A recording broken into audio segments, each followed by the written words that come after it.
The Subcommittee on Economic Development, Public Buildings, and Emergency Management will come to order. The chair asks unanimous consent that I be authorized to declare a recess at any time during today's hearing without objection. So ordered.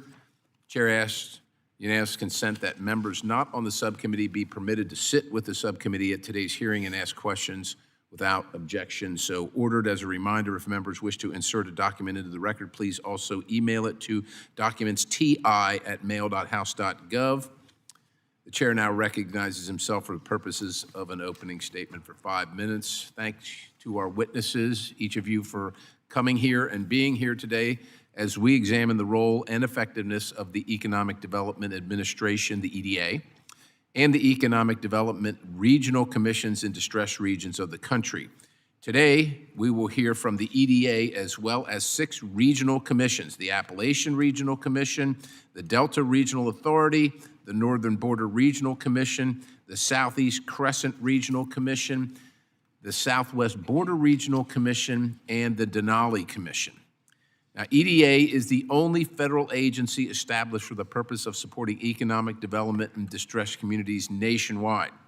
Meanwhile, the regional commissions were set up independently to work in partnership with their member state governments to achieve similar goals, but in regional settings. Other federal departments are also involved in economic development, including the Department of Agriculture, the Department of Housing and Urban Development, and the Small Business Administration. If this seems like a lot of cooks in the kitchen, I certainly think it is, and the list doesn't stop there. There are newly established commissions for Southern New England, the Mid-Atlantic region, and the Great Lakes states. In fact, our 2023 hearing focused on regional commissions. I predicted that the list of regional commissions would continue to proliferate, and it has.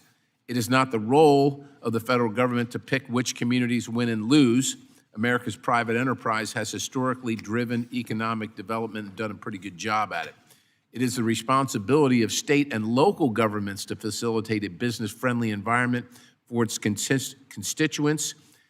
States already have the power to lower barriers for entry by diminishing overly burdensome regulations and the cost of doing business.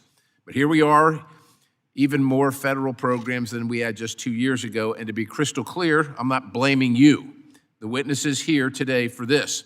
But it does mean that at the very least, we need to make sure that your activities are funding are not duplicative. It is also critical to ensure accountability and that clear performance metrics are in place. The fundamental mission of the economic development programs is to create jobs in distressed communities.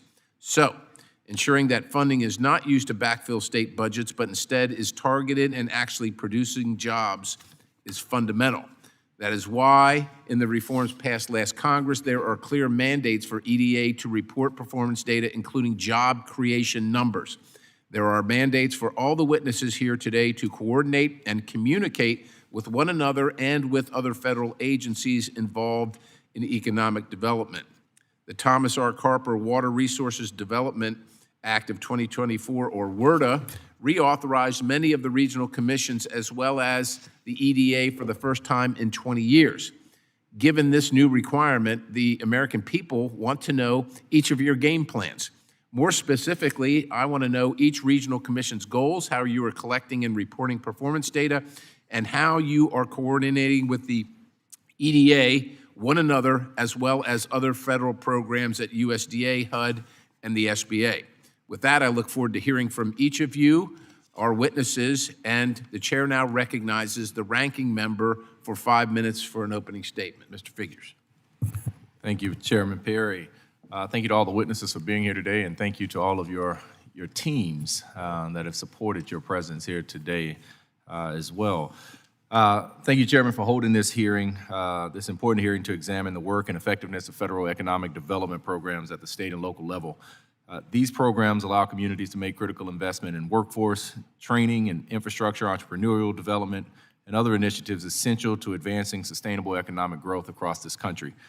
I want to also thank our witnesses for joining us today and sharing your perspective on the important work of the Economic Development Administration and the federal regional commissions and authorities that each of you represent. We appreciate your time and look forward to learning from your experience administering and engaging with these programs.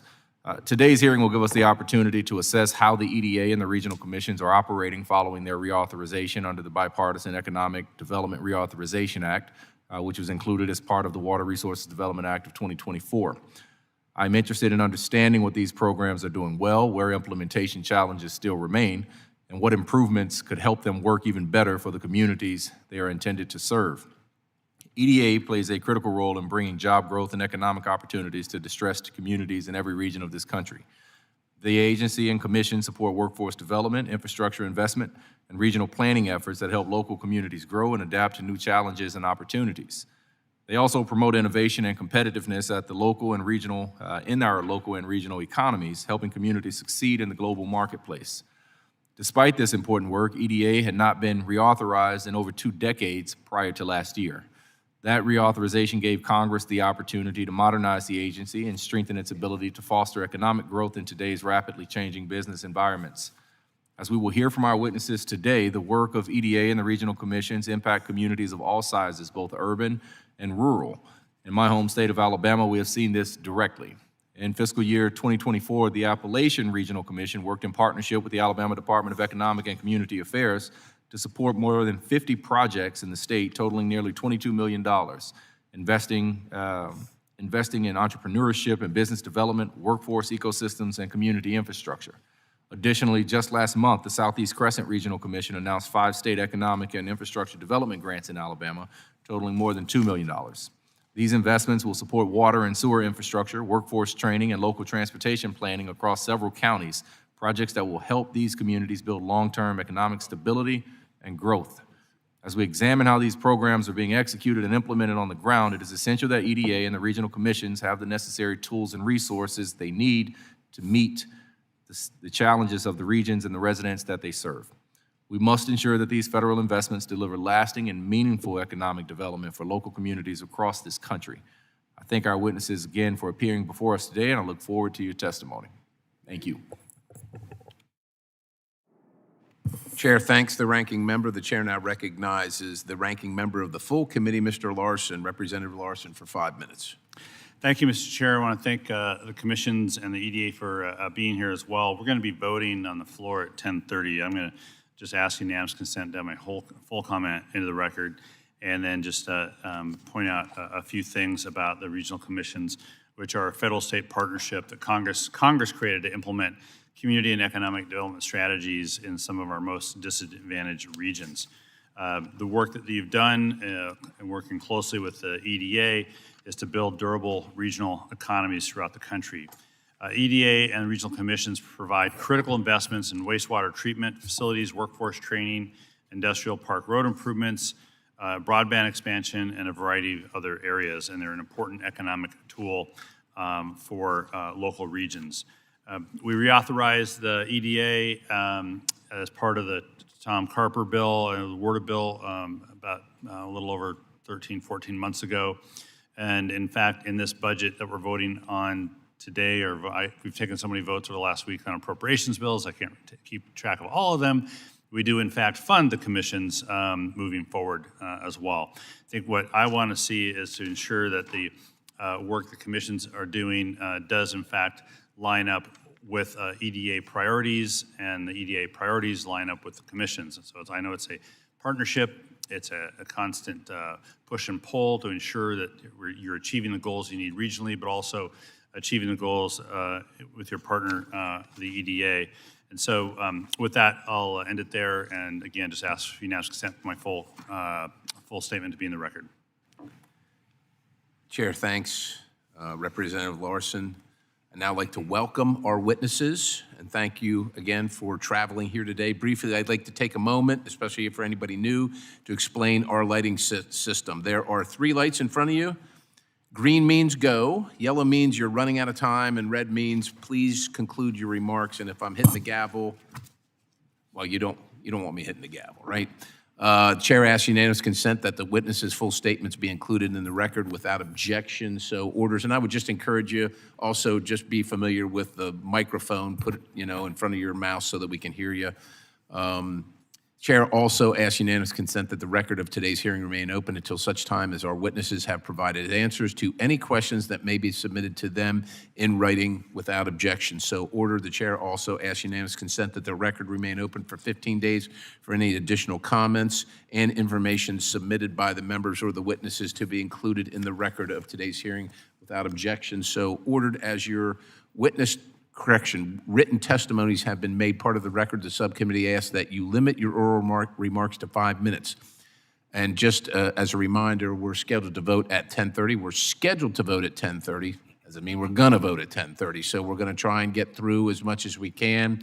But you can probably rely on a bathroom break sometime in the next hour or something like that, just for your personal planning purposes. All right, as your written testimonies have, we already said that. With that, Mr. Page, you are recognized for 5 minutes for your testimony, sir. Thank you. Chairman Perry, representative figures, distinguished members of the subcommittee, thank you for the opportunity to testify before you on the Economic Development Administration's implementation of the Thomas R. Carper Water Resources Development Act of 2024, which reauthorized EDA through FY 2029. The administration is moving to execute on the requirements of the statute and is making swift progress. A few of the authorities have longer lead times, but I'm proud to assure you that EDA is working diligently to put them in place. With that, I want to run through some of the highlights of EDA's implementation so far. First, at the structural level, EDA has already submitted and Congress has approved a reorganization to stand up the 2 new offices required by the law: the Office of Disaster Recovery and Resilience and the Office of Tribal Economic Development. The Disaster Office helped design EDA's FY 2025 Disaster Supplemental Funding Notice, which was released on June 4th, 2025, and is currently accepting applications to help areas recover from disasters that occurred in 2023 and 2024, including Hurricanes Helene and Milton. Further, the Tribal Office held a tribal consultation on September 25th, 2025, as part of the process to develop a tribal economic development strategy as required by reauthorization. Second, many of the statutory authorities were self-executing and became available immediately to EDA. This includes the new authorities related to implementing broadband projects, new eligible entities, expanded eligible activities, and new flexibilities around capacity building and pre-award activities. The law also institutionalized many programs where EDA has previously only received appropriations. This includes 2 programs in particular: assistance to coal communities and assistance to nuclear closure communities. As the President has made clear, we must ensure the conditions for energy dominance and must course correct after years of decline in critical energy sectors like coal and nuclear. To that effect, among the nation's best opportunities for energy independence and economic growth are our coal and nuclear communities. Both of these communities have special relationships with EDA because of the attention called to them in the law. EDA intends to leverage these relationships to help advance the President's energy dominance agenda and revive these hardworking communities after years of decline. Third, EDA quickly adopted Congress's new definitions for investment priorities and set up a process to notify Congress about upcoming award decisions. We immediately incorporated the 5 new investment priorities into EDA's funding decisions and updated them on the website and into our funding announcements. Fourth, EDA is actively working on a new program utilizing the workforce authorities Congress enacted.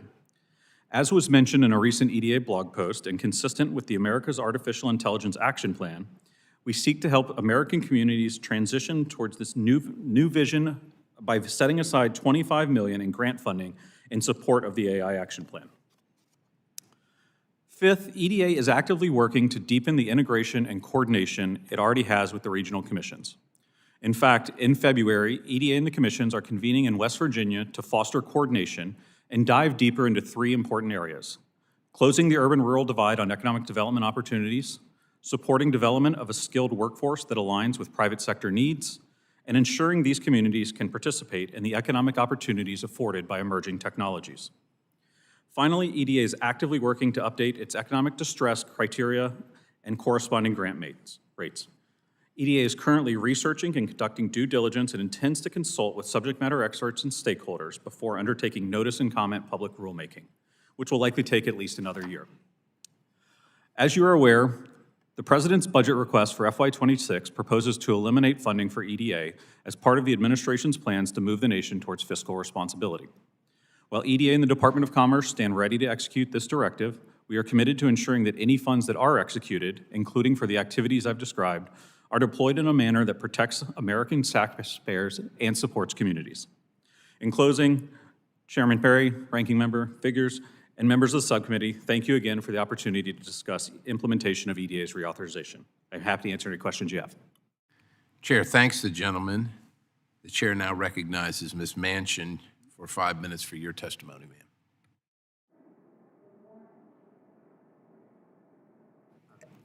Thank you. Good morning. Pull that, there you go. Okay. Thank you for the opportunity for all of us to be here today. I am Gail Manchin, Federal Co-Chair of the Appalachian Regional Commission, whose mission it is to strengthen economic growth throughout the Appalachian region's 13-state, 423-county region. We are grateful for the bipartisan support of the committee and for the leadership of the Trump administration as we tackle Appalachia's unique economic challenges. Our work delivers measurable returns on investment and helps narrow the economic gap between Appalachia and the rest of the nation. For every $1 of ARC funding, we attract $4 in private investment. And second, the regional poverty rate has fallen by more than half since 1960, when nearly 1 of 3 Appalachians lived in poverty. ARC's federal, state, local partnership is one of a kind, and it is proving itself to be highly effective. We prioritize funding across 5 evidence-based goals: building businesses, developing a skilled workforce, strengthening infrastructure, expanding the tourism industry, and enhancing community resources. To gauge success, we track and evaluate the outcomes related to these strategic areas, for example, including jobs created, businesses launched, individuals trained, and infrastructure improvements. I'm pleased to announce that we are on track to meet or exceed all of our outcome targets in our current plan as we get ready to introduce our new plan this year. In addition, ARC evaluates the economic status of our counties each year. Today, the number of distressed Appalachian counties is at its lowest level in 20 years. By law, we are committed to fund more than 50% of our money to the distressed communities. However, we generally exceed that. This year, 73% of our money was directed to our most distressed counties in 2025. 2 of our initiatives that tackle Appalachia's unique challenges is first, the Power Initiative, which is dedicated to boosting large-scale industry and job growth in our coal communities. Additionally, it advances President Trump's executive order on reinvigorating the coal industry. To date, $473 million in power funding has leveraged $1.8 billion in private investment. ARC's Area Development Program also remains a cornerstone of our work to tackle infrastructure challenges exacerbated by our rugged topography, supporting construction of roads, water systems, and broadband. And our Inspire initiative addresses the workforce gap created by the substance use disorder. During President Trump's first administration, he recognized the urgency of this crisis, and ARC created Inspire. To date, Inspire has provided opportunities for over 18,000 Appalachians across our 13 states. ARC also collaborates with our federal partners, USDA, EDA, DOT, Office of National Drug Control Policy, to name a few. Our programs complement, not duplicate, other federal efforts because we collaborate. And these federal programs address the most distressed areas of Appalachia. Our funds help leverage gap funding, matching money, and resources to extend beyond EDA to help sustain those communities after the life cycle of the grant. I would like to say in closing that by strengthening the Appalachian region, 26.6 million Appalachians, we bolster not only the economy of Appalachia, we bolster the economy of this country. Thank you. Chair thanks the gentlelady. The chair now recognizes Dr. Wiggins for 5 minutes for your testimony, sir. Mr. Chairman, ranking member, and members of the committee, my name is Dr. Corey Wiggins, and I serve as the federal co-chair of the Delta Regional Authority. Thank you for the opportunity to appear before you today to discuss how we can achieve smarter federal spending, reduce duplication, and ensure that economic development investments deliver meaningful and lasting results for the communities we serve. The Delta Regional Authority serves 255 counties and parishes in 8 states, including Alabama, Arkansas, Illinois, Kentucky, Louisiana, Mississippi, Missouri, and Tennessee. At its core, DRA operates as a federal-state partnership designed to align regional economic development priorities. Every 5 years by statute, we develop a regional development plan with public input and approval by the governors of our 8 states. Our current plan ensures that our investments are not isolated transactions, but part of a coordinated regional strategy focused on infrastructure resilience, workforce development, business competitiveness, and regional capacity. From fiscal years 2024 and 2025, our major investment programs produce measurable results. For example, the state's Economic Development Assistance Program, one of our most diverse investment tools, is expected to improve public infrastructure that will impact more than 150,000 families, train approximately 3,000 workers, and result in the creation or retention of almost 7,000 jobs. Through our Community Infrastructure Fund, DRA investments will improve critical local infrastructure for more than 100,000 families, support the training of over 1,000 individuals, and help or retain more than 14,000 jobs. And through our Workforce Development Program, we invested in institutions that would train more than 5,000 individuals and support nearly 8,000 jobs across the region. While these data points illustrate the scope of DRA's impact, in communities, these investments go much further. For example, in Northeast Louisiana, a $300,000 DRA investment leveraged nearly $1 million in additional public funding to modernize the electrical system at a regional trauma and stroke center, serving more than 340,000 residents. That single project strengthened healthcare delivery, protected more than 700 jobs, and reinforced regional medical capacity.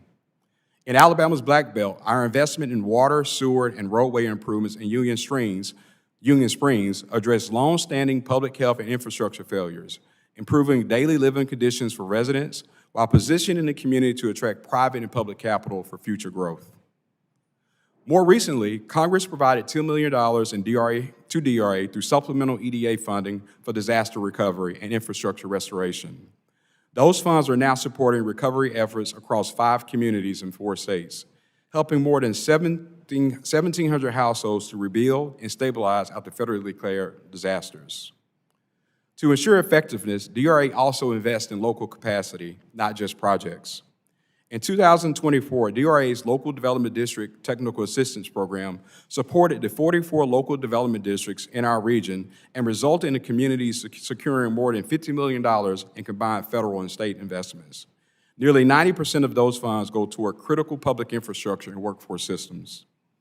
We also operate leadership and technical assistance programs that strengthen communities' capacity to develop high-quality projects. This early investment improves results, minimizes administrative waste, and ensures federal resources are aligned with projects that are viable, sustainable, and locally supported. Regional commissions coordinate across federal, state, and local systems to ensure that national policy and regional priorities are responsive to distinct conditions and challenges of the communities we serve. We operate where federal policy meets state leadership and local implementation. From that position, we help reduce duplication by ensuring that investments in infrastructure, workforce, health, and business development reinforce one another rather than compete or overlap. In closing, DRA's value is measured not only in dollars invested, but in systems that help rural and distressed communities attract capital, manage growth, respond to disasters, and participate more fully in the national economy. We stand ready to work with this committee to ensure that federal economic development policy remains efficient, effective, accountable, and responsive to the communities that need it most. Thank you for the opportunity to testify. I look forward to your questions. Thank you, Dr. Wiggins. Mr. Saunders, you are now recognized for your 5 minutes of testimony, sir. Thank you, Mr. Chairman, Mr. Ranking Member, members of the subcommittee. My name is Chris Saunders. I'm proud to serve as the federal co-chair of the Northern Border Regional Commission. As you've heard from my colleagues, the regional commissions exist as federal-state partnerships, and ours in particular serves the economic and community development needs in the northern counties across Maine, New Hampshire, New York, and Vermont. As with our peer commissions, we operate competitive grant programs aimed at supporting locally driven economic development initiatives. By design, the regional commissions utilize a very highly collaborative model for directing federal public investment, in our case particularly to rural America.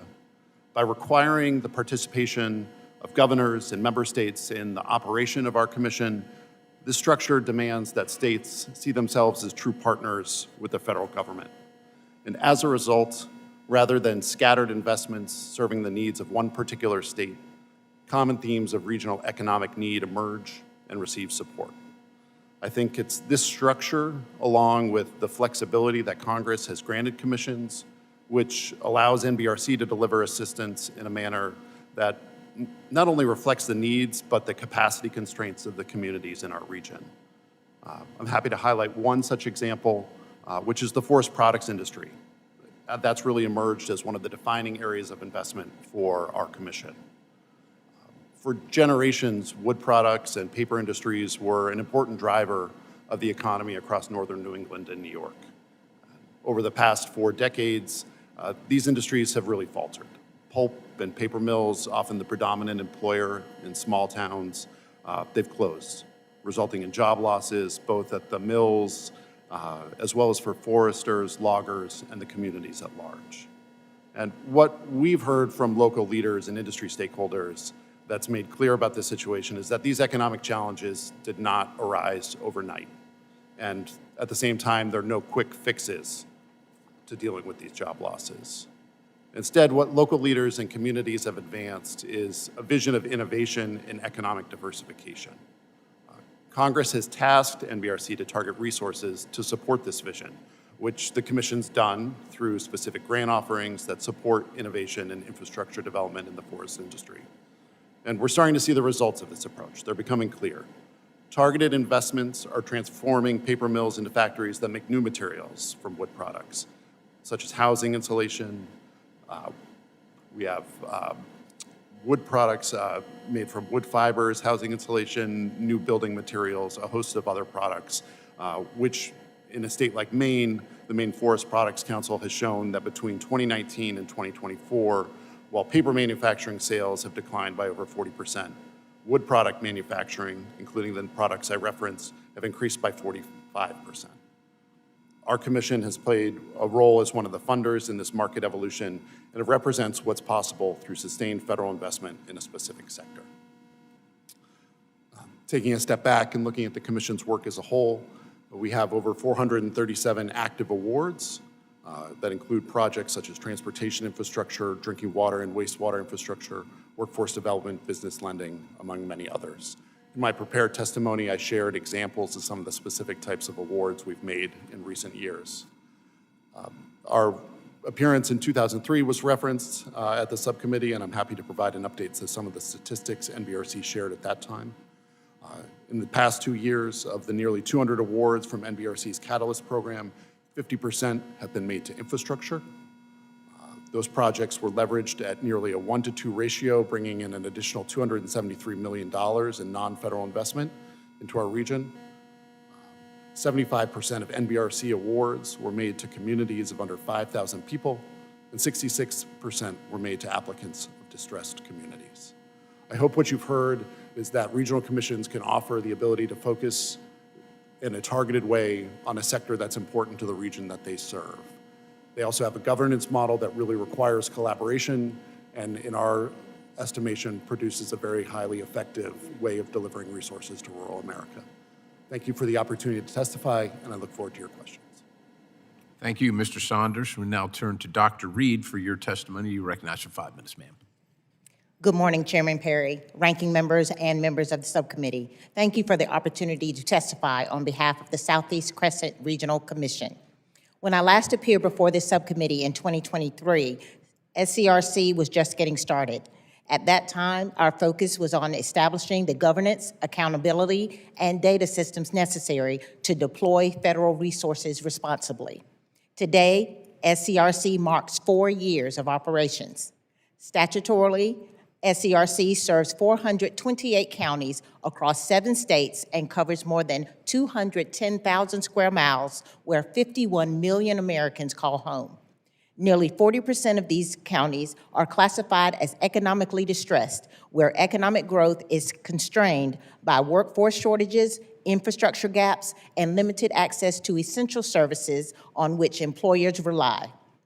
SCRC has prioritized strategic discipline over speed, recognizing that effective economic development requires alignment, not duplication. Fiscal investments have followed a structured process.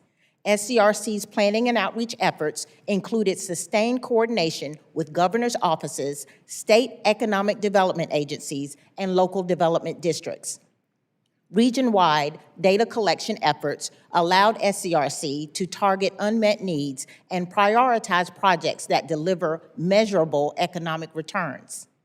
Furthering this approach, SCRC conducted a 428-county regional health assessment. 3 consistent findings emerged from this data.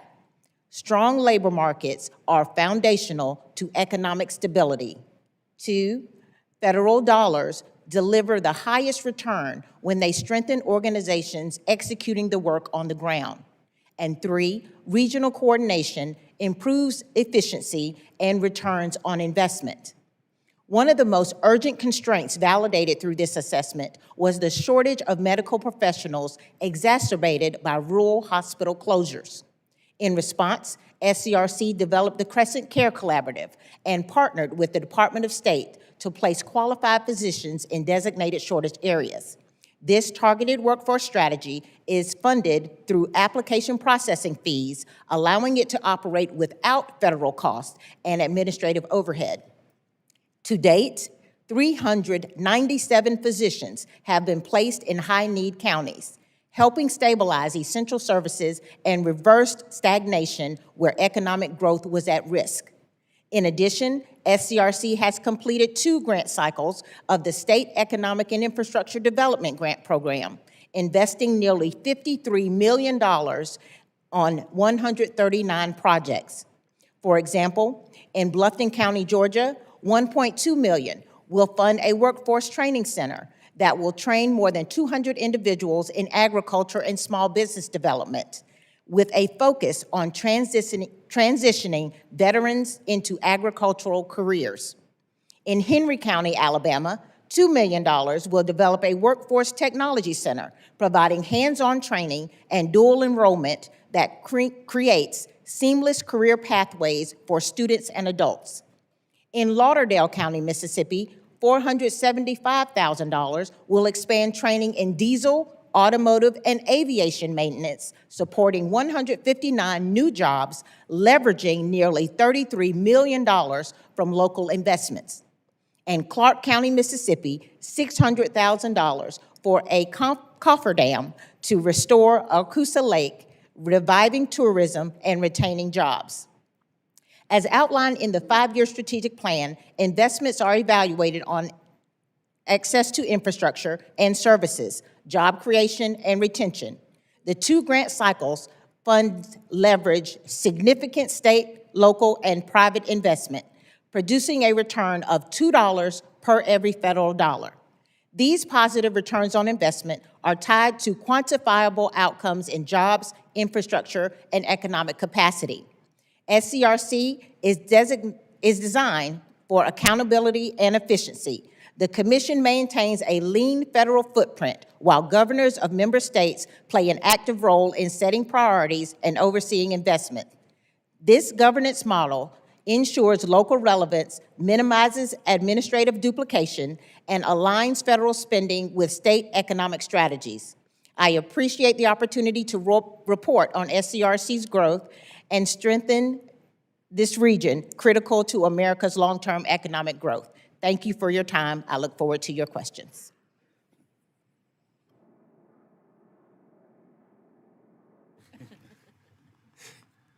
All right, I was considering, we'd like to get all of you done, but I don't know if I can. You can see the board over there. I know Washington works on a different timetable, but that's why nobody's ever on time around here, so I'd like not to feed into that too much. But I'll just say thank you, Dr. Reed, and we're gonna let Mr. Sanchez testify and see what we got left, and then we'll figure out, Fenton, if you can go before we have to adjourn or recess for a little while. So go ahead, Mr. Sanchez, you are recognized. 5 minutes. Thank you, Chairman. Be as quick as I can. Good morning, Chairman Perry, ranking members, and members of the committee. Thank you for the invitation to testify today on behalf of the Southwest Border Regional Commission. I'm Juan Sanchez. I am the Commission's federal co-chair, and I'm honored to share our progress and challenges as we work to foster economic development across the Southwest region. The SBRC is a partnership between the federal government and the states of Arizona, California, New Mexico, and Texas. Congress created the commission in the 2008 Farm Bill and most recently reauthorized it under the 2024 WORDA bill. The SBRC's mission is to improve economic infrastructure, foster economic development, and help create jobs by addressing barriers to growth and providing federal grants to distressed communities. The Commission's region comprises 103 counties and approximately 36 million people across our 4 states. The Commission evaluates each one of our counties on a yearly basis, utilizing their economic data, including poverty rates, per capita market income, and unemployment rates, and compares them against counties nationwide. Of our 103 counties, 43 were classified as economically distressed, 44 as transitional, and 13 as attainment. Commission-wide, the average poverty rate was 18%, significantly higher than the national average of 12.4%, and representing 5 million people who live in poverty. The average 3-year unemployment rate for the region was 5.2, also exceeding national averages, and our per capita market income was 20% lower than the national average in 2023. These challenges are most acute in distressed counties. Although they represent 11% of the population, they account for approximately 21% of the individuals living in poverty. These counties experience a poverty rate of 24%, twice the national average. Additionally, within our region, we have unique and isolated distressed communities. Colonias, which is the Spanish word for neighborhoods. Our distressed community is located within 150 miles of the U.S.-Mexico border. These communities are inhabited by individuals and families with very low income. They often lack a governance structure and a meaningful tax base. Many residents live without adequate housing, essential services such as potable water, plumbing, sewage, utilities, broadband, and paved roads. Approximately 800,000 people in Colonias lack adequate drinking water and sanitation. 1/3 of those have no access to water or wastewater facility. Even those with access face water quality and quantity issues, posing serious health threats. The Commission also includes 51 federally recognized tribes. Collectively, these tribes experience a poverty rate of 44%, which is almost 4 times the national average, and an unemployment rate of almost 3 times the national average. Likewise, these tribal communities face critical infrastructure challenges with limited access to drinking water, sanitation, roads, and broadband. Another critical challenge faced by the Commission's region is access to health care. All 103 counties in our area contain a federally designated health professional shortage area. These shortages are most pronounced in our distressed counties, where 71% are classified as whole county shortages, meaning the provider shortage affects the entire population. The Commission views disparities as a fundamental barrier to workforce participation, economic stability, and long-term community resilience. We surveyed our region, meeting with universities, nonprofits, local officials to identify the most common barriers to economic growth. What we've heard constantly was the capacity gap. Communities lack technical, managerial, and financial capacity. Distressed communities often report that their minimal staff is overburdened by administrative duties. Capacity constraint prevents them from accessing funds which they would otherwise qualify for. The high cost of infrastructure and matching requirements is another barrier. These are among the poorest communities in the nation, which lacks a tax base to generate the matching funds. The high cost of infrastructure projects often require these communities to piece together multiple funding sources, adding to the administrative burden. These communities feel that the grant process is an uneven and unfair playing field, as they are disadvantaged when competing against larger municipalities that have grant writers, technical support, and grant administrators. In response to those barriers, the Commission directed our grant funding towards distressed areas. In 2025, we awarded our first grant cycle, awarding $11.3 million federal funding over 22 projects across the region. 78% of these awards were directed to economically distressed communities. We invested in water and wastewater systems that expanded access to clean water, rural roads, and transportation alternatives that improved safety and connected communities. We invested in equipment to train high-need professionals such as engineers, chemists. We invested in new medical clinics to expand access to healthcare in shortage areas. Overall, our $11.3 million investment will leverage an additional $10.2 million in local funding, nearly a dollar-for-dollar match. The Commission estimates that investment will support 700 to 800 permanent jobs, 500 to 600 retained positions, and create 200 to 250 temporary jobs. We'll assist more than 1,400 small businesses, individuals. Will receive training, technical assistance, and infrastructure support. I want to thank our governors, members of Congress, and the Commission staff for their dedication and time. I look forward to working with Congress, and pleased to answer any questions. Chair, thanks, gentlemen. You can see the clock says we get 3 minutes. I know I don't like going when it says 0, right? You don't want to miss this stuff. So I apologize, Ms. Fenton. I promise you will be the star when we return. My best guess is probably 10 after to quarter after if we're lucky. You can watch. It's a 3-vote series. This is the first one you can watch on the board. But at this time, the subcommittee shall stand in recess, subject to the call of the chair.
The Subcommittee on Economic Development, Public Buildings, and Emergency Management will reconvene the previously recessed hearing. Ms. Fenton, you are now recognized for 5 minutes of testimony. Wonderful, thank you. Thank you, everyone, for the opportunity for the regional commissions to be here with you today. My name is Jocelyn Fenton, and I serve as the Director of Programs for the Denali Commission. The Denali Commission is the only Alaska-headquartered federal agency and a 25-year federal-state partnership focused on the most remote, high-cost communities in the nation. Alaska's communities are linchpins for Arctic posture, disaster response, and resource development, so every federal dollar invested there has both local and national security implications. Reauthorized in 2024, the Commission is tightly aligned with President Trump's executive orders on unleashing Alaska's resource potential, strengthening American energy, and improving maritime and transportation infrastructure, among others. The Commission stretches limited resources by braiding multiple federal tools into a single, streamlined entity for rural infrastructure. The Commission blends congressional appropriations, interest from the Trans-Alaska Pipeline Liability Fund, and interagency transfers to build comprehensive projects instead of scattering one-off grants. Section 311 Transfer Authority and the Section 305C Gift Authority allow multiple federal partners to pool even small amounts of funding into a single project management pipeline, reducing fragmentation, duplicative designs, and competing timelines. Annual work plans go through a public comment process and are approved by commissioners and the Secretary of Commerce, ensuring alignment with congressional intent, administration priorities, and community-driven needs. With these tools, the Commission currently manages more than 300 active projects, totaling roughly $386 million, while operating with a 1.4% administrative overhead, an efficiency level that rivals or exceeds many larger programs. The Denali Commission's core value proposition is partnership. Federal, tribal, state, local, and private partners all leverage a shared platform instead of building parallel systems. Through direct partnerships with the Alaska Native Tribal Health Consortium, Alaska Energy Authority, and Alaska Village Electric Cooperative, the Commission has deployed $100 million to modernize bulk fuel tank farms that power rural clinics, schools, and homes. Collaboration with the Department of War's Innovation and Readiness Training Program has delivered dual-use projects like the Shepherd Point Road Extension and Port Complex in Cordova, combining local emergency access with national readiness and strategic defense benefits. Following Typhoon Halong, the Commission convened with the National Guard, U.S. Coast Guard, FEMA, State of Alaska, and tribal partners to align recovery investments and explore a design for regional network of multi-use emergency response centers and public safety buildings in Western Alaska. These partnerships mean that agencies do not have to build separate project pipelines for the same communities, reducing duplication and accelerating delivery in places where construction seasons are short and logistics are complex. In rural Alaska, a single dock, powerhouse, or clinic often has to do the work of many facilities. That's why the Commission focuses on projects that serve multiple purposes, stretching each federal dollar across several missions. This dual and multi-use approach strengthens local resilience while also advancing national security and economic priorities. We're emphasizing three main areas. First, infrastructure hardening. We're upgrading energy systems, transportation links, and emergency communications so that docks, barge landings, airstrips, and public buildings can operate as reliable staging areas when disasters strike. Second, technology and innovation.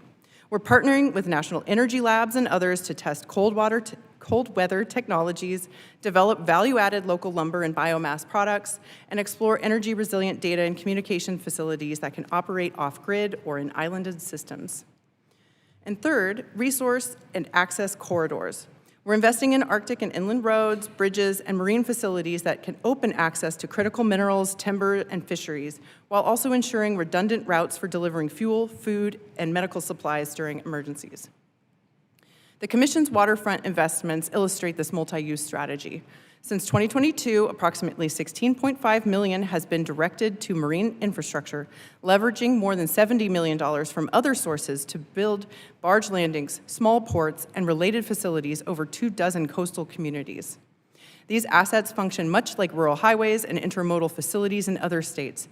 They are often the only freight and fuel lifeline for communities with no road access, with direct implications for emergency response and federal disaster costs when they fail. Broadband and communications are another dual-use priority. The Commission has helped secure 187 tribal spectrum licenses and more than $200 million in broadband-related funding, coordinating with NTIA, USDA's Reconnect program, FEMA, tribes, and private providers. These investments reduce dependence on single points of failure and create redundant land-based fiber routes that can keep communications functioning during severe weather and emergency events.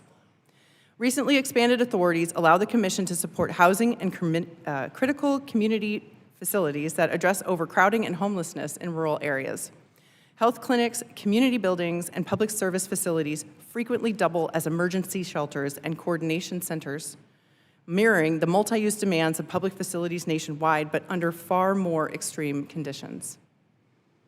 The Commission's interagency transfer model, low overhead, and dual-use focus offer a practical template for stretching limited federal resources in high-cost, high-risk environments. Instead of multiple agencies, each paying for their own procurements, design teams, and mobilizations, the Commission provides a shared platform where costs and risks are spread and investments are sequenced logically across sectors: energy, transportation, communication, and community facilities.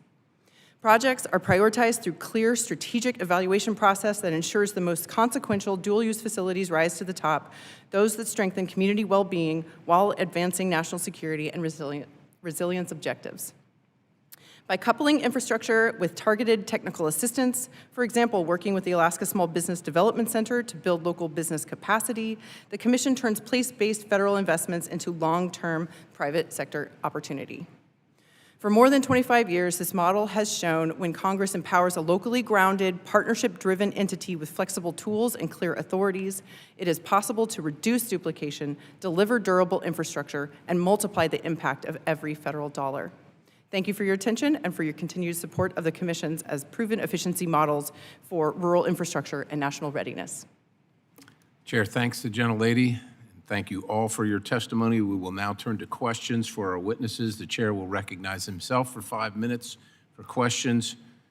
And I was told by one of my colleagues, Representative Cuellar from Texas, to be particularly rough on Mr. Sanchez.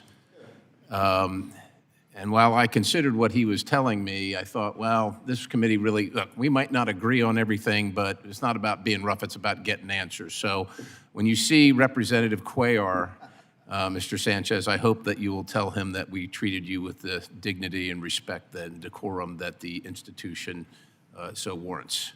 With that, as I started off at the 2023 hearing, through no fault of your own, Congress has created all your agencies that seem duplicative of one or another federal program.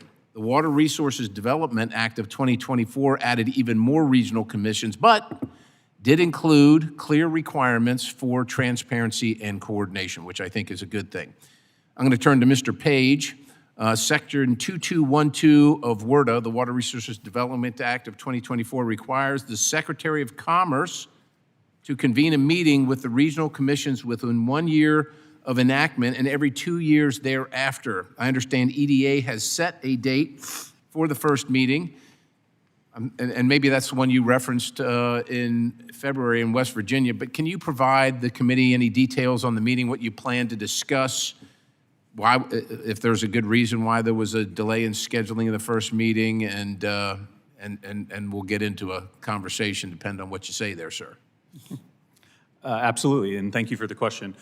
So yes, the convening in West Virginia in February is the convening to fulfill the requirement in the statute. I've been using the opportunity here today to pigeonhole some of my other panel members here to make sure that they will be in attendance. Obviously, the real intent of the legislation there was to improve coordination, and I think that was obviously what we will be focusing on, and we will do it through a report that follows it. But I think most importantly, we don't want this to just be platitudes about how we can better coordinate. We are going to focus on 3 specific topics. How do we ensure that we are closing the urban-rural divide? Many of the areas represented by the commissions here represent some of the areas that have specific and very acute distress. We want to make sure they don't fall further behind. The second topic is going to be addressing workforce issues. So how do we make sure we have a skilled workforce that meets private sector needs? And finally, obviously, the economy is changing with the advent of new technologies. We want to have a fruitful discussion around how we can best support making sure that these communities can participate in the economy as these emerging technologies develop. A subcurrent throughout every one of those topics will be how do we coordinate in addressing those acute problems. I appreciate that. And I know you're fairly new to the operation, and I understand you kind of have, as you mentioned in your opening remarks, somewhat of Damocles sword hanging over your head, but I appreciate that you're on the mission now and focused on it as you should be. Can't predict the future. Do you actively communicate on any kind of regular basis with your colleagues here from the various commissions? And is there a tenor to that? Is there like an agenda that we might be privy to at some point? Yes, sir. Thanks for the question. We do not actively communicate at a leadership level. However, our regional staff are communicating on a project-by-project basis all the time. We have several working partnerships with, particularly with ARC, where we will jointly manage a project so that we can both reduce the burden on applicants, but also be more efficient at a federal level. We also do some of that work with DRA. And on the ground, some of our partners and our local staff are working with many of these other commissions. So I'm running out of time here, but performance metrics, I've talked about this before. I think that the American people are due, they want to see how well you're doing, right? And that's appropriate. We are told that the core commission of your agencies is to support investment in distressed communities that leverage private investment and create long-term jobs. At some point, if these investments are working, we should see counties or areas moving out of the distressed column. Can each of you at some point provide this committee, for the record, snapshot maps of your areas that show some progression of how well you've done over the course? And I know some of the commissions are fairly new, but at least a starting point so we have a benchmark, and then we can look at some goals, because I would think, and look, maybe you can tell me, look, Representative, the map is not indicative of our success, and this is why, or we don't really use that in that fashion. But I will tell you, for a quick snapshot, members of this committee look at that to determine if you're being successful or not. So if we're wrong, we need to know, and if there's a better way of doing it, we need to know. But if there isn't, then we want to see how you're progressing. And look, you can all just kind of raise your hand or tell me, I can't do it or I can do it, because I don't want you to, I'm beyond my time here. So is that something each one of you can provide? Yes, we'll get that to your office. All right. Ms. Fenton? Yes, sir. Yes, thank you, ma'am. All right, I will now turn to the ranking member, Mr. Figures. Here's 5 minutes of questioning. Thank you, Mr. Chairman. Mr. Page, I'll start with you. I represent Mobile, Alabama as part of my district, which is right along the Gulf Coast, right in Hurricane Alley. So the work of the Office of Disaster Recovery and Resilience is something that is particularly relevant to us. And obviously, the 2024 reauthorization of the Public Works and Economic Development Act established that office within EDA, and it is expected to report annually on EDA's activities and disaster response here to Congress. So can you briefly give me an update on the status of the Office of Disaster Recovery and Response, and how many people are employed there, as well as what disasters they've responded to? Absolutely, and thanks for the question, Congressman. The office has been officially established as part of our reorganization that was submitted to Congress earlier this year. We have the exoskeleton. We're working through the particulars internally about all of the authorities because we did a comprehensive reorg of the whole agency as a result of the 2 new offices. We actually, on net, we reduced the number of organizational offices within the organization by 6, even when adding the 2. But the team and the expertise was brought to bear in the development of our 2025 Disaster Supplemental Notice of Funding Opportunity. And it is a novel approach that I think is really designed to both leverage the expertise that EDA has built through some of its programs that we've developed tech hubs and recompete so we can go large scale.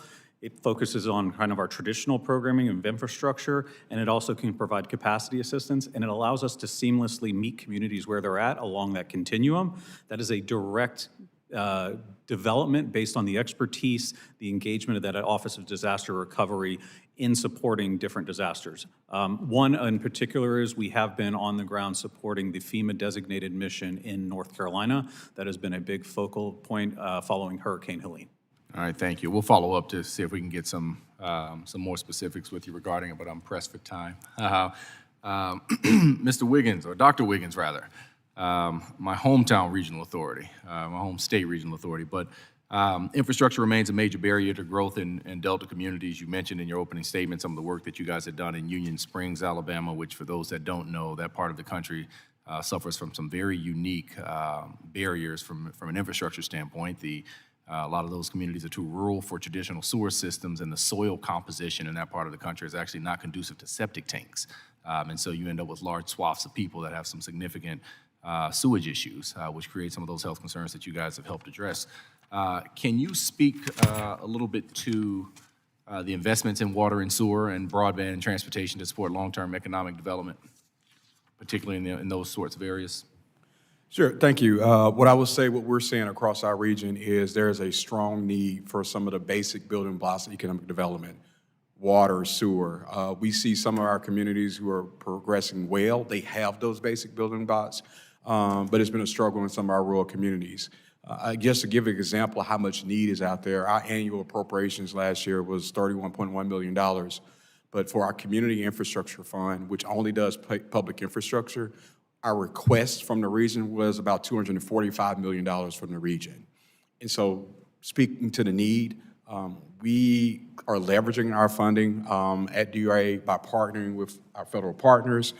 There are even some times where we're able to partner with regional commissions like ARC, where there's some overlap. And so I think the need exists. We're meeting the need as best as we can, not only from a funding standpoint, but also how we support communities with some of the technical assistance and support they need along the way in the project development process too.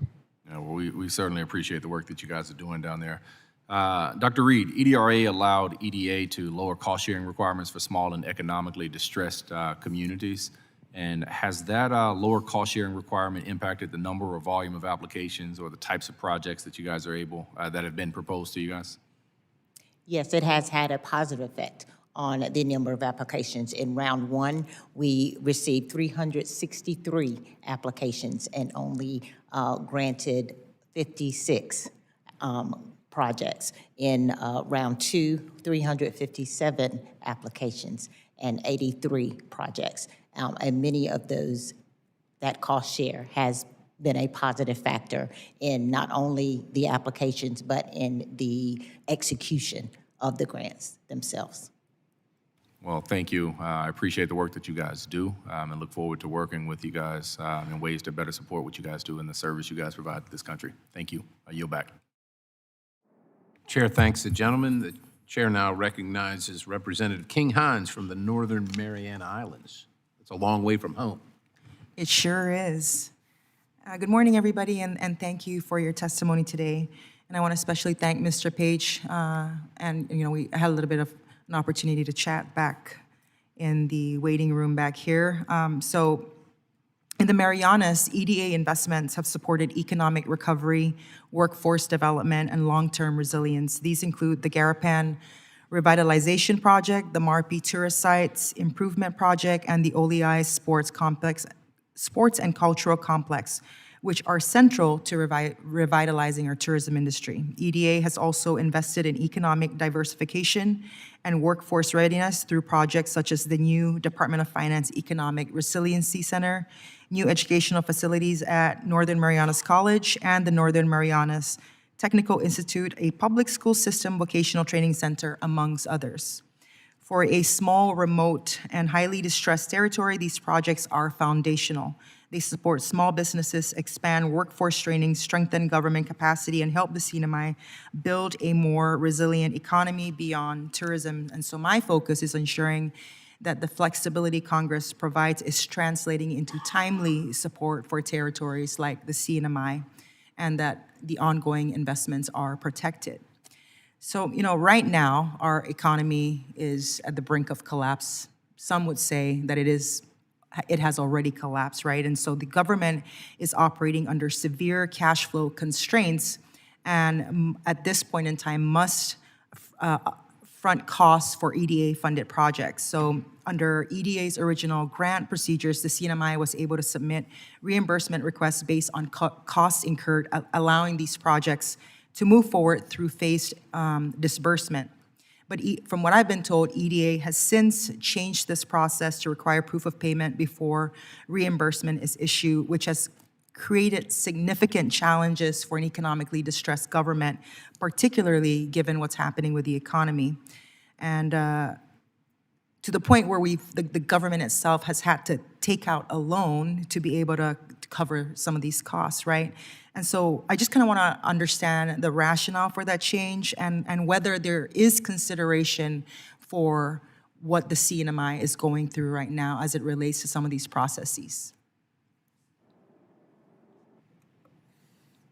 Yes, thank you for the question, Congresswoman. And again, appreciated talking in the back there a little bit about the challenges that you do face. And I know we are tracking it. It's, you know, as I look here at just the investments that EDA has made in the area, it's about $100 million that's expected to create or retain almost 5,000 jobs, which I did not realize until we were just talking is somewhere between 8 and 12% of your total population out there. So I understand the impact these can have. To your specific question about the way that we can make payments, we do operate on a reimbursement model, and that is really so that we can make sure that we are operating and protecting the American taxpayer's interest. When we make an award, we obviously lay out terms, conditions. The disbursement of funds is one of our final checks to make sure that those terms are being met and adhered to, and it's a good way of fiscal control. And also for us to make sure that the projects are progressing and that we are not leaving any cost out there that shouldn't be paid, but we're also not paying costs that weren't applicable. There are some limited instances where we can do advancements, and we're happy to work with you and your staff and the grantees to explore those. Thank you very much for that. So it's been very fascinating to listen to the different commissions. In particular, I was fascinated by by the presentation of the Denali commissioner. And so I just wanted to ask, right, because we don't have a commission that directly speaks to the territories, and the challenges obviously are very unique in comparison to what Appalachia is experiencing, or what Alaska is actually very similar to what Alaska is experiencing. So I wanted to kind of hear from your perspective, Mr. Page, how do these partnerships improve project delivery and outcomes in distressed regions when you do work with these commissions? Absolutely. So the partnerships with these commissions tend to bring localized knowledge about the challenges for these very distinct geographic regions. We obviously have state representatives that cover the entire country and the territories, including CNMI. I think the regional commissions can help in a doubling down and bringing a on-the-ground perspective that can help with that. That being said, I do know that we have an outstanding economic development representative that does cover all the territories in the Pacific. He is make sure that he is spending time to be very attuned to the challenges so that he can speak to it and recognizes that they are unique versus many of the other parts of the country. I'm out of time. I yield back. Chair, thanks you, gentlelady. The chair now recognizes the representative from the District of Columbia, Ms. Norton. Thank you, Mr. Chairman. I strongly oppose the Trump administration's efforts to gut the federal workforce and the federal contractor workforce and to move federal agencies out of the District of Columbia. Last year, DC lost at least 24,000 federal government jobs. Deputy Secretary Page, how is the Economic Development Administration working to support the creation of new jobs and industries in the District of Columbia? Thank you for the question, Congresswoman. We are tracking what you cite here. At the end of the day, EDA works The projects that EDA receives are developed from the ground up, consistent with economic development strategies, and projects that can meet the unique distress characteristics of a community. So a workforce disruption, unemployment levels, things like that, can be a qualifying event. And our local Philadelphia regional office, I believe, is already working with entities in the district to explore projects.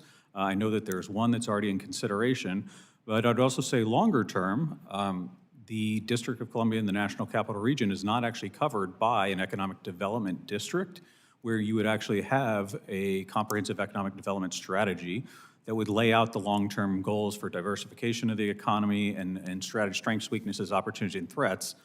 Happy to report that we've actually engaged with some local entities, most notably the Metropolitan Washington Council of Governments, to start discussions around how they could actually start to develop a SEDS and create an EDD so that they can lay out those strategies and identify the unique programming that can support the district. Thank you, Deputy Secretary Page, and I yield back. Chair thanks the gentlelady. The chair now recognizes the gentleman Representative Barrett. Thank you, Mr. Chairman. Thank you to the panelists that are here. Appreciate your testimony. I served in the state legislature before coming here to our nation's capital, and we had some robust debates about economic development back home in Michigan. You know, I kind of start from the position that government doesn't create jobs. Government can create government jobs, but private industry creates the jobs that ultimately pay for government jobs. So you might maybe consider me a bit of a skeptic around some economic development programs and some of the lofty prognosis of what they are set to bring in, what accomplishments we've had, kind of glossing over some of the, failures of certain economic development programs that I think deserve rational debate. And then sometimes maybe the data that we get is a little bit optimistic. But with that being said, I do appreciate you being here today. I know that we have a lot of programs that were initiated during the COVID-19 pandemic. There was obviously a massive disruption to the economy, and Congress and really all levels of government took action to really manage as best we were able. And, in hindsight, maybe things could have been done differently, but I do acknowledge that there was a lot of uncertainty then. At the time, though, Congress provided the EDA with significant supplemental funding to support economic recovery, including, I think, $1.5 billion from the CARES Act, $3 billion from ARPA. The EDA played a sizable role in administering these COVID-related economic recovery funds that were intended to stabilize communities quickly, predominantly under the previous administration. Mr. Page, I'm curious if you know if these funds were targeted well and if they produced measurable results. And for COVID projects, did the EDA use the same performance metric framework that it currently uses for infrastructure, non-infrastructure data, or was some other metric used at that time? Yes, sir. Thanks for the question. And yes, you're correct. We did receive substantial supplemental funding, $4.5 billion total through 2 supplementals in response to those. Many of those projects are still in development, and they are actually producing results now, particularly construction. A lot of the awards went out at the end of 2021, and they are just kind of finishing their design phase. They're about to enter into a construction, or they're in construction, but they're not quite complete. But I am happy to report that with our portfolio of grants that we have right now, $5.8 billion in total, we are seeing an 8-to-1 return on private investment for every dollar invested. That being said, we are actively monitoring these projects. We now have a risk assessment tool that we've put in place for every one of these awards to make sure that they are advancing. And if they are not, if for some reason the beneficiary has changed and therefore the actual expected value has changed, if there are complications, if there are cost overruns, we are willing to work with the applicant to terminate the grant. Sure, and I appreciate that. I'm just to me, sometimes we force a idea that we're going to do something that the market may not necessarily otherwise demand. And I think, you know, when it comes to infrastructure, those are community funded and then sometimes have state and federal money combined for, you know, roads, bridges, pipelines, and other things that provide a benefit to everyone in that community and can hopefully then attract more economic development, less so than some other projects that may be like, oh, we're going to, you know, guarantee this many jobs, and then 10 years goes by and new people are sitting in your seat and my seat. Those jobs don't materialize, and it's impossible to hold accountable then at that point. And I want to make sure that we prevent that circumstance from happening. I guess, you know, to go through a design phase for 5 years, I mean, we are 5 years post-2021 right now. I flipped the calendar over like everybody else a few weeks ago, and it said 2026 on it. How are we supposed to effectively deploy these resources when it takes 5 years to get through just a design phase of a project? Yes, sir. And I should have said the CARES Act was earlier. The ARP funds did not deploy until a little bit later because they were appropriated in 2021. But at the end of the day, I understand what you're saying about the private investment. At EDA, we look at the private investment not as an outcome, but actually as a market signal that the investment that we're going to make actually has real benefit. We have named beneficiaries for projects that are local entities. Oftentimes we will get letters of support from them, and then we do follow up at 3, 6, and 9 years to make sure that we are getting reporting from the grantee that those have actually materialized. Okay, thank you. Thank you, Mr. Chairman. I yield back. Chair thanks the gentleman. The chair now recognizes the ranking member from Arizona, Representative Stanton. Thank you very much, Mr. Chairman. Thank you all of the commissioners for being here today and the important work you do for the citizens of the United States. I'm a former mayor before I got to Congress. I know firsthand the federal government can be an important and powerful economic development partner, but economic development is not one size fits all. Federal support for regional economic development is crucial because every community faces unique challenges. What works in Appalachia won't necessarily work in the desert Southwest that I represent. That's why regional commissions, quasi-governmental partnerships between the federal government and states are essential federal tools. The partnership structure represents a unique federal approach to economic development requiring substantial input from leaders who know their communities best. Chair Sanchez, the Southwest Border Regional Commission is one of the newer regional commissions, and it's doing important work in my home state of Arizona. One grant allocated last year funds advanced manufacturing workforce development in collaboration with partners in the private sector and our state universities. Other grants are going towards funding critical water infrastructure projects in rural Arizona and on tribal lands, because in Arizona, water security and economic security go hand in hand. Chair Sanchez, how does the SBRC maximize its investments in impoverished communities in the Southwest?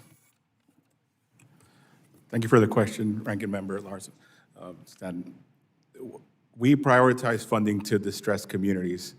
80% of our funds went to distressed communities, and we did that by targeting outreach specifically to these communities, working with our local development districts, with our mayors, county judges. But we also did that in a structural way where we provided additional points in the grant competition if your project was from a distressed area.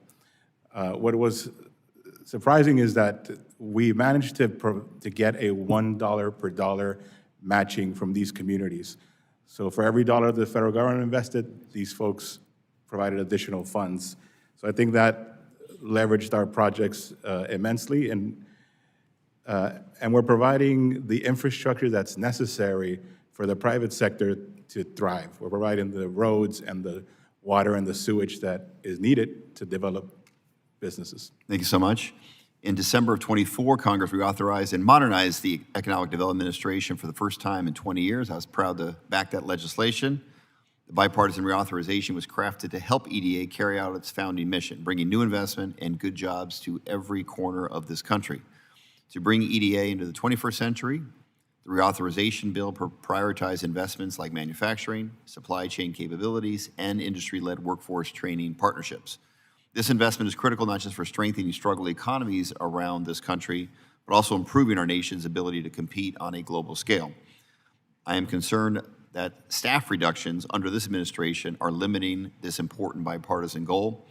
Deputy Assistant Secretary Page, What are EDA staffing levels compared to a year ago? And what effects have those staffing reductions had on EDA's operational capacity? Thank you for the question. EDA as a whole is, the staffing levels are down, but we do have adequate staff to meet the mission. We have been able to streamline the agency. We've been able to increase our efficiency through the reorg that we submitted to Congress and was approved by Congress, and through some reforms internally.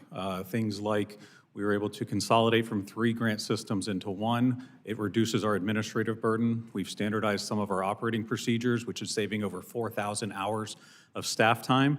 So while the overall staffing level is down, we were able to adapt, and we have made great progress to still be able to meet the mission. We are actually also have a staffing plan that will allow us to backfill for certain critical vacancies. Thank you very much. Mr. Chairman, I yield back. Chair thanks the gentleman. The chair thanks now recognizes the gentlelady from Nevada, Ms. Titus. Thank you, Mr. Chairman. I represent Las Vegas. That's Nevada's 1st congressional district.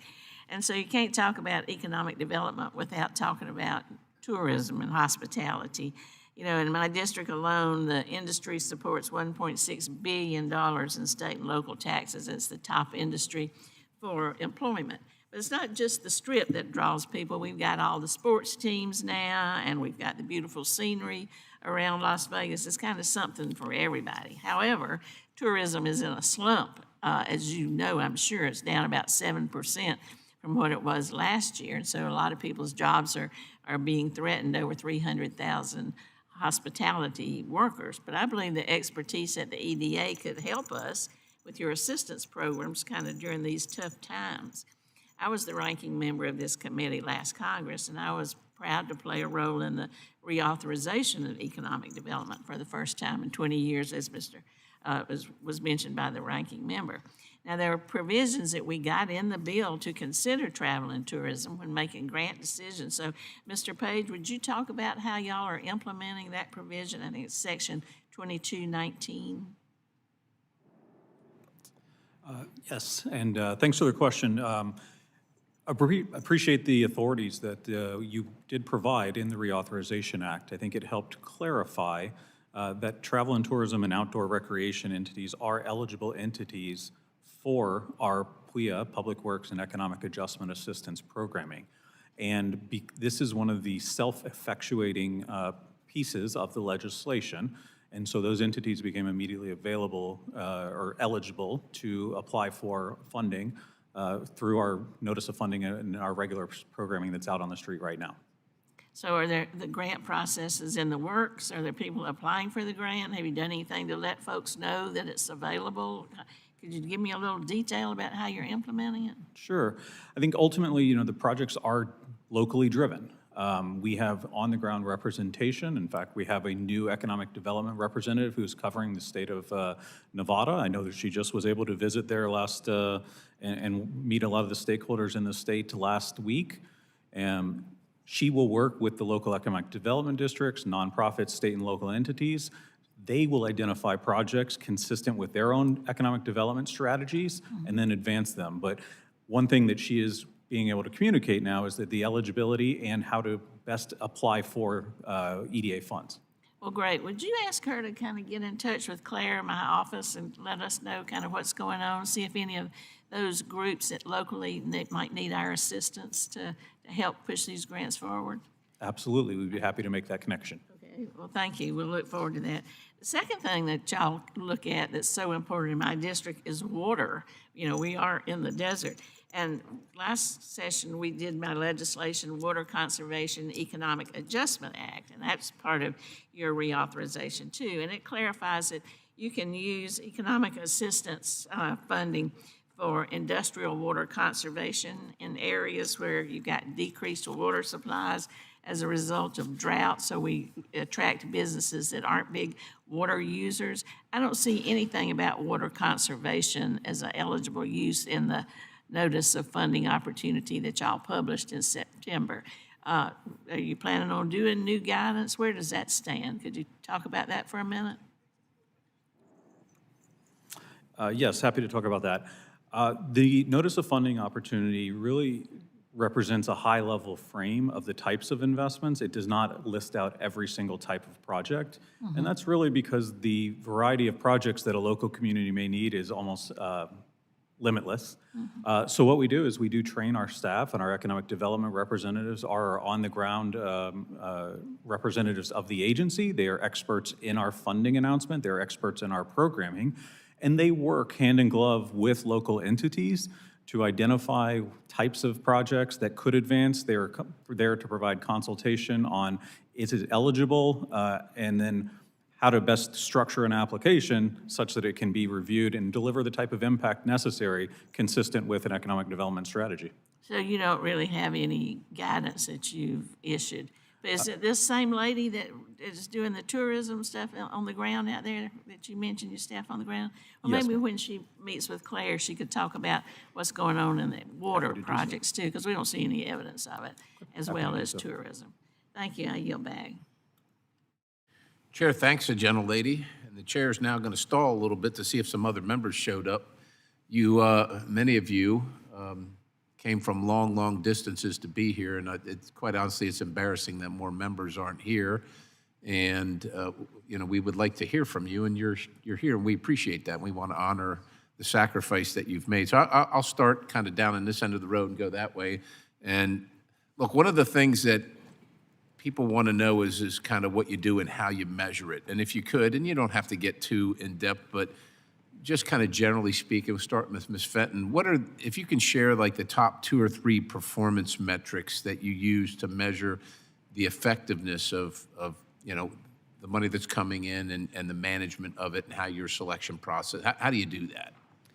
Well, first I would say our administrative overhead is an easy indicator of the funds that we're able to manage and deploy compared to our staffing.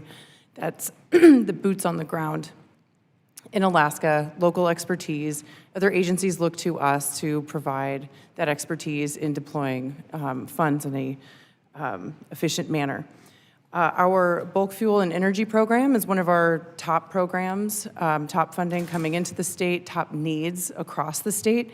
And so, those performance metrics, we get, lower, cost per gallon of diesel, in these series of microgrids across the state, lowering the cost of fuel, making efficiencies for delivery, and consolidating fuels into bulk fuel to maximize costs, to maximize gallons per dollar, and lowering that kilowatt hour cost among communities.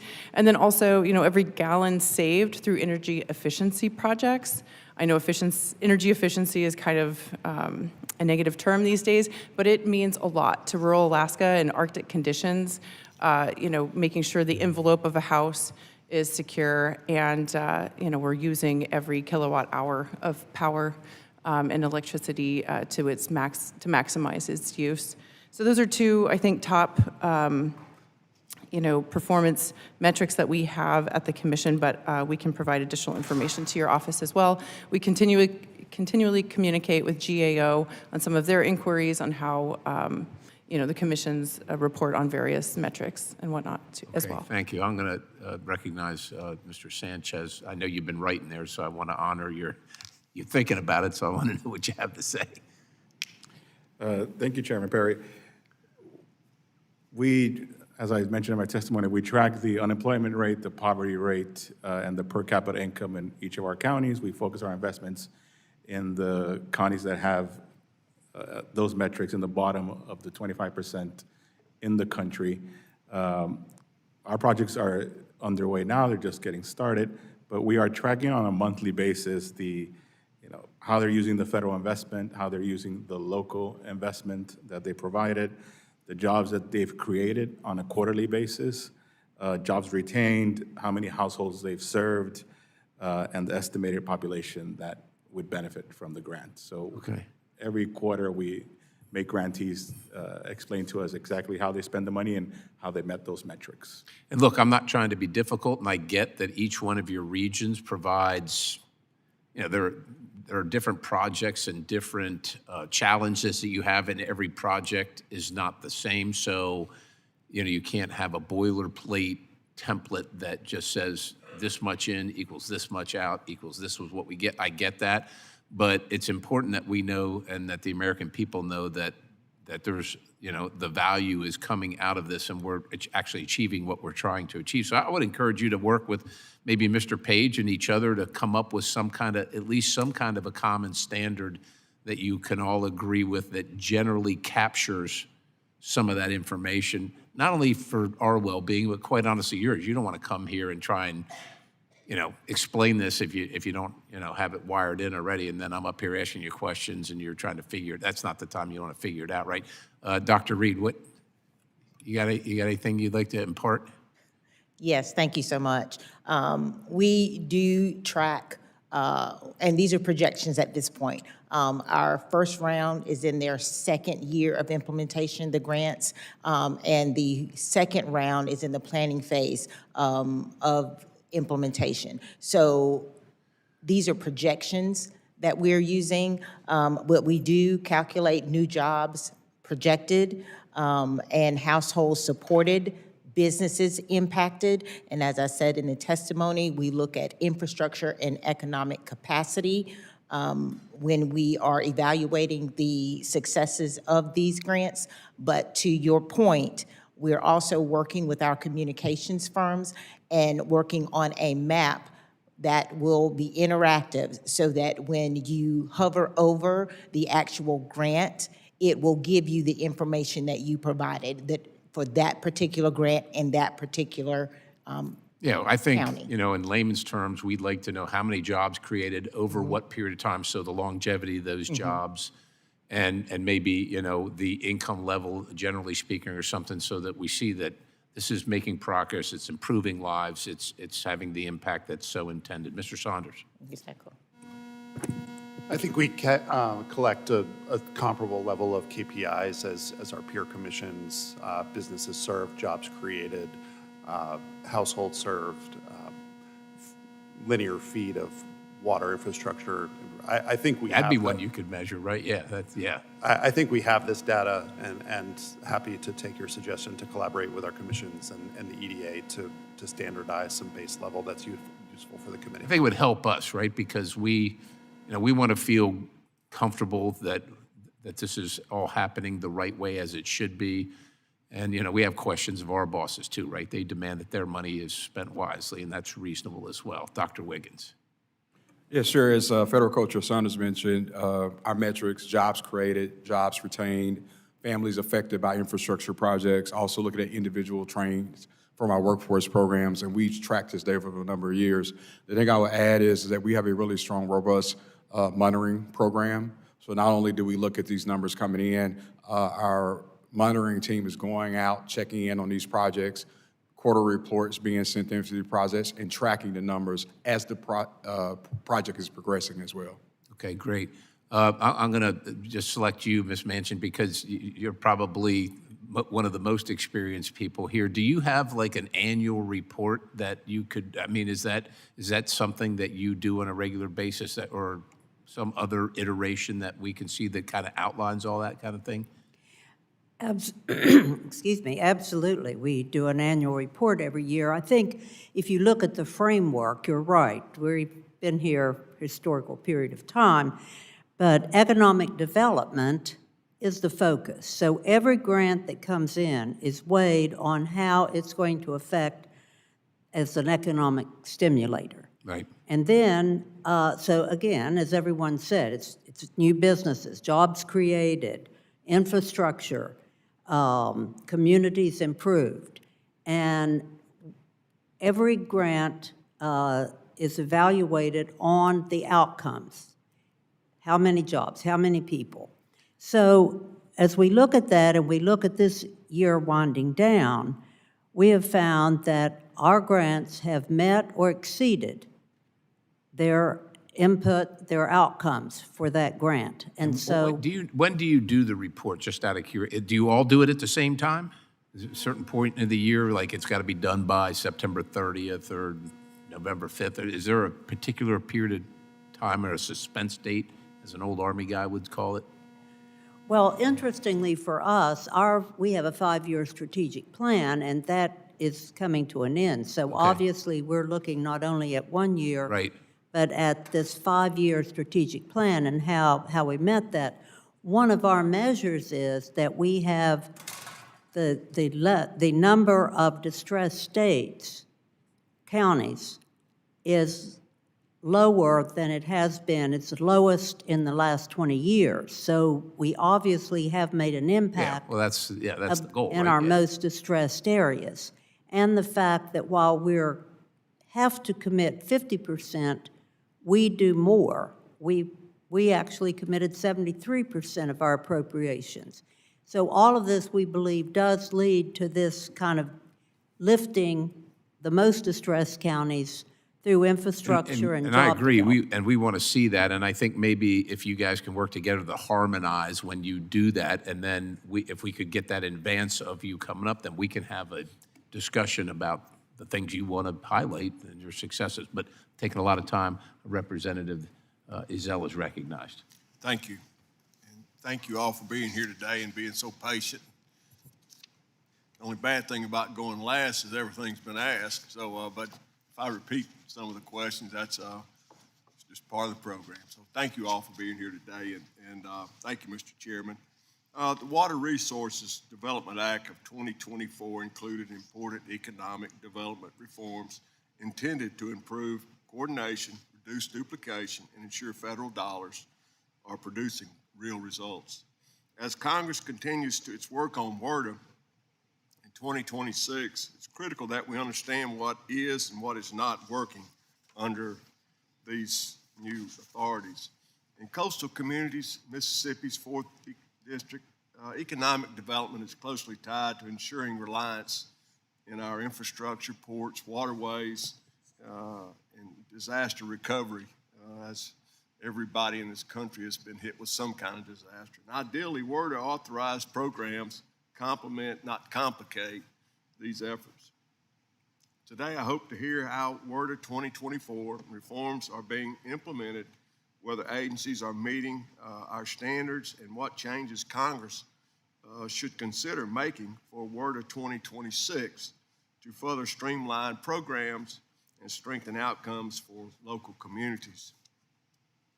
Mr. Page, what WRDA 2024 economic development reforms have been implemented that are most relevant to coastal disaster-prone regions, and how are these reforms affecting communities along the Mississippi Gulf Coast? Congressman, thanks for the question. I think the most important for the communities that you referenced was the establishment of our Disaster Recovery Office, and then the input that they provided to shape our FY25 disaster supplemental funding opportunity. Congress appropriated $1.5 billion to allow to support economic recovery for communities that were hit by natural disasters in 23 and 24. And in June of last year, we were able to release that notice of funding opportunity. I think it takes a very novel approach, and one that is a first of its kind for EDA, based in large part on our experience with different disasters and leveraging the expertise of our disaster office. It basically allows us to meet a community where it's at, either providing readiness funding. We have a readiness path which can support pre-development, cost, and capacity.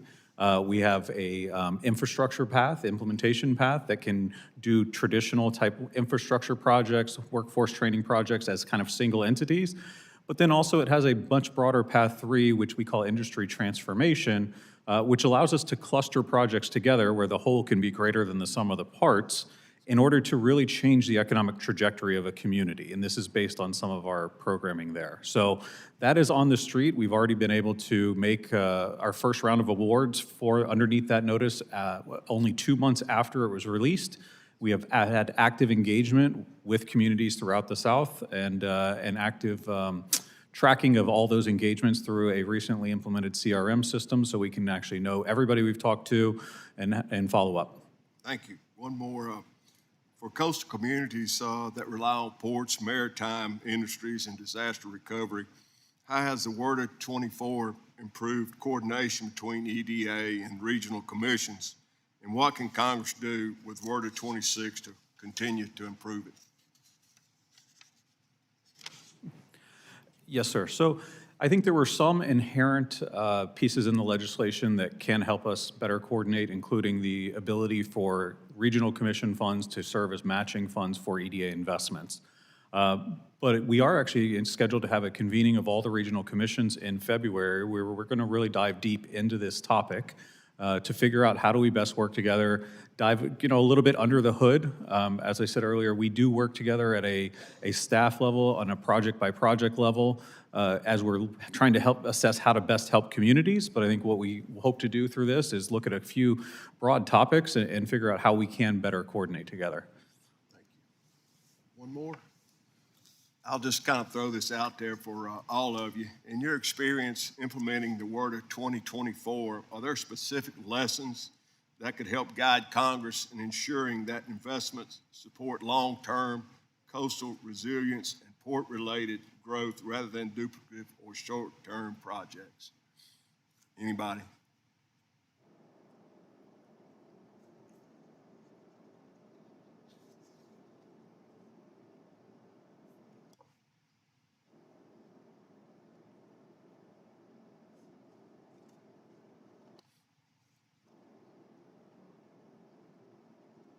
Go ahead.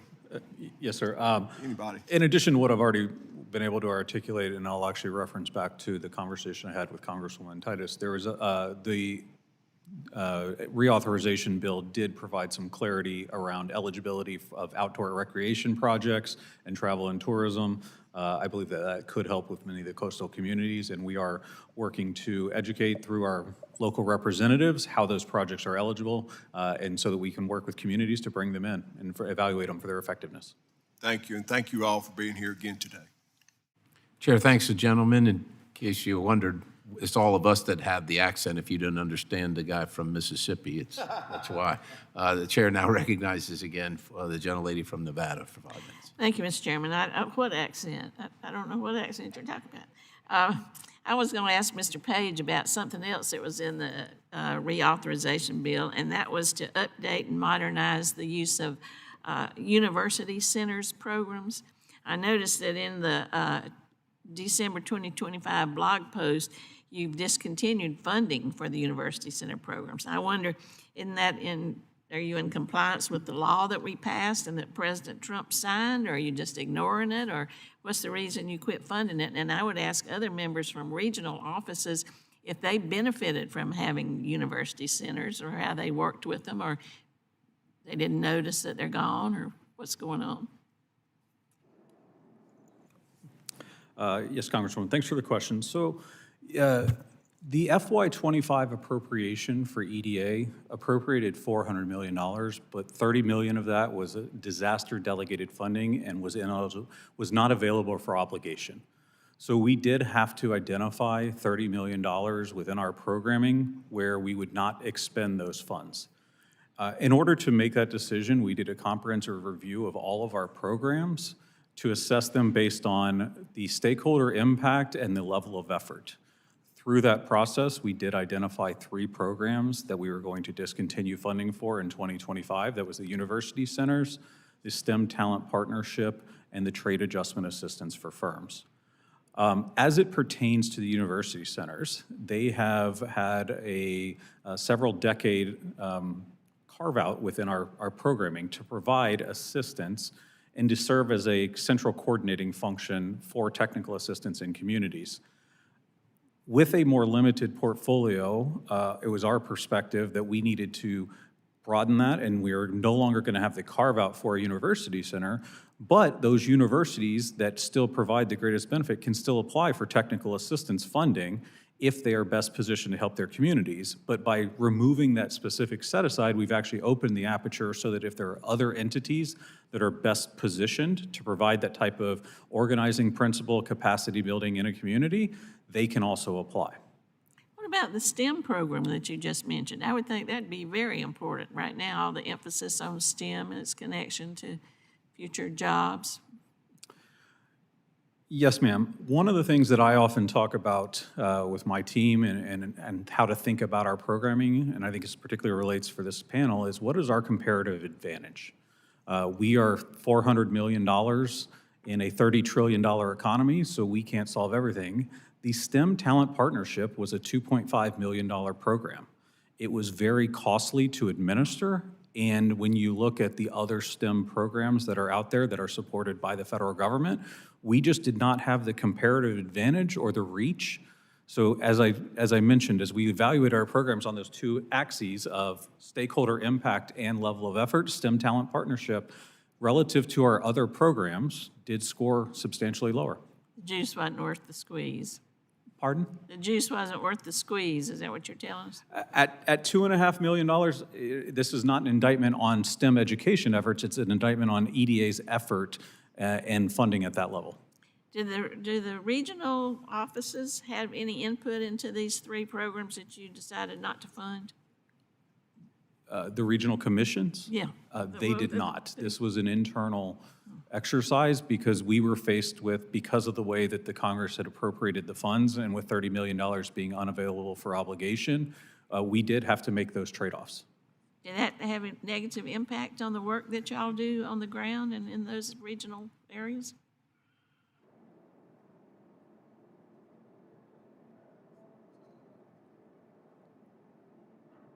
Anybody? Didn't have any impact?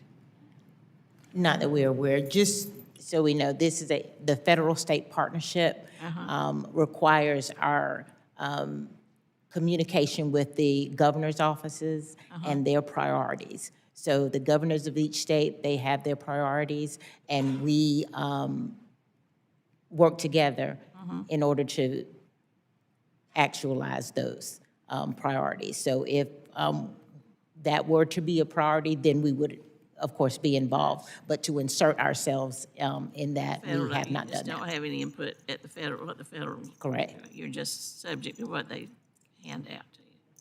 So you, okay, I got it. Well, then wouldn't it work better if you did have some input? At what you are seeing on the ground that you all need in your states, that we would advise the federal level agencies that when they're making decisions of where to put money for what kind of grants, that they would hear from y'all directly? Just doesn't work that way, huh?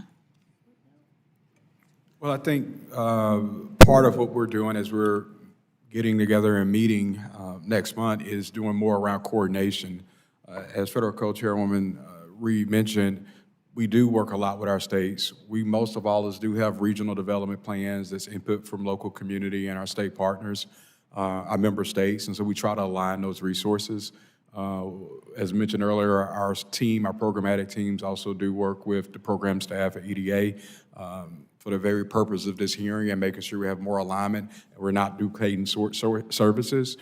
But from the focus, I think of, at least from a DRA perspective as a commission, making sure we are meeting the regional needs of the 255 counties in our region that we're serving, with getting local input as well. Yeah, well, thank you, I appreciate that.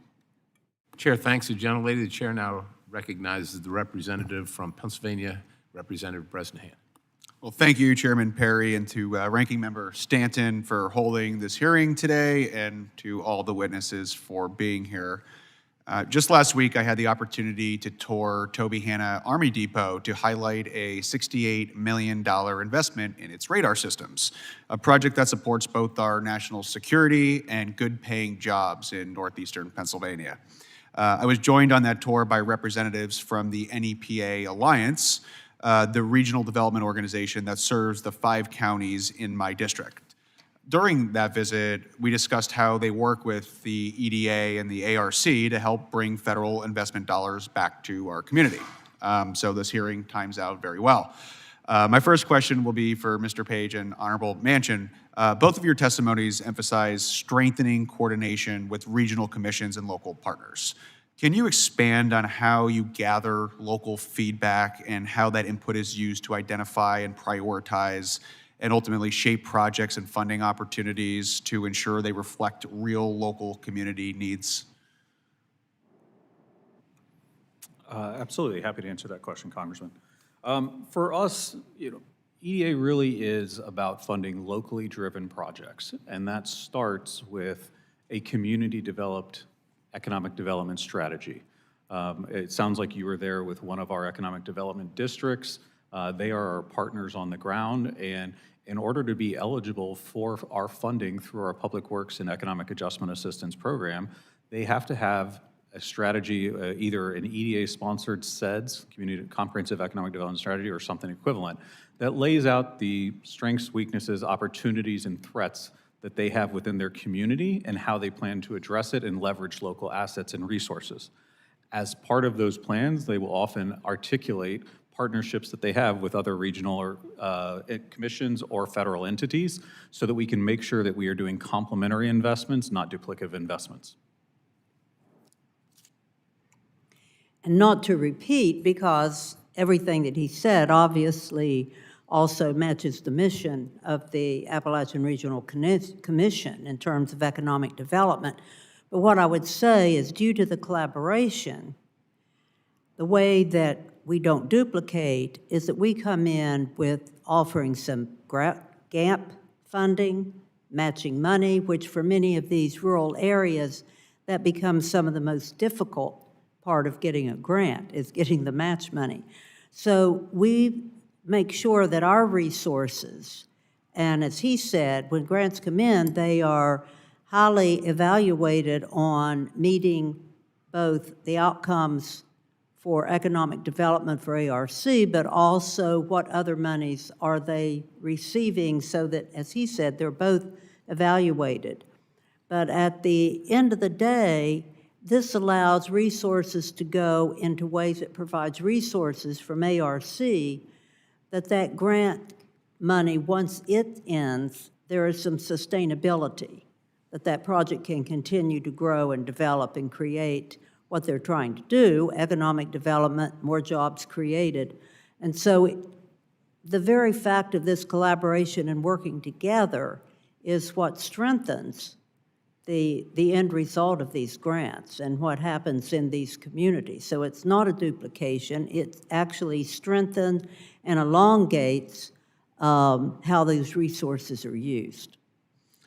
Just as a quick follow-up, is there anything that you would suggest that could be done better, different, more efficiently, or is there anything that Congress can help ultimately get these projects funded quicker, faster, more efficiently? I'll just redirect it to both Mr. Page and Honorable Manchin. Sure. I think we're really hoping, we've referenced this a couple times, we are going to be getting together in February as a group to discuss and to meet the legislative requirement from the WRDA bill last year to get together and talk about that exact thing. So I think we'd hope to have some of those recommendations that come out of that convening and the report that's due out of it. I appreciate that, Mr. Chairman. I yield the balance of my time. Chair thanks the gentleman. Gentleman yields back. Are there any further questions from any members of the subcommittee who have not been recognized? Seeing none, that concludes our hearing for today. I want to thank all the witnesses. Appreciate you taking the time to be here. It is important, and we're very grateful that you took the time and made the travel, and we're prepared, and look forward to seeing you again soon as we kind of go on this journey together. So with that, that concludes the subcommittee, and the subcommittee stands adjourned. Thank you, Mr. Chairman. Thank you.